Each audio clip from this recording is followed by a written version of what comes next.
How to change payment method on Paramount Plus. Hi guys, in this video we'll teach you how to change your payment information here with Paramount Plus.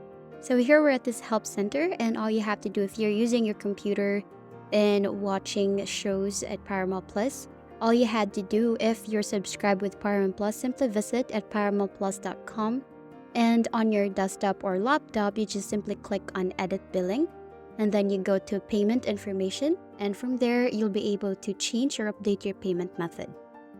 If you're using your iPhone, iPad, or any iOS devices or Apple devices, what you can do is that simply sign in with your Apple ID on your TV, go to your home screen, and then go to App Stores, and then just simply go to Manage Payment Information for you to edit your informations for the Paramount Plus. Similar to Android phone or tablets, go to Google Play, and then go to Menu, and then go to your payment methods and more payment settings, and from there you'll be able to change your payment methods on your Google Play account. And that's basically it. That's the end of the video. Thank you so much for watching. We'll see you in the next one. Bye.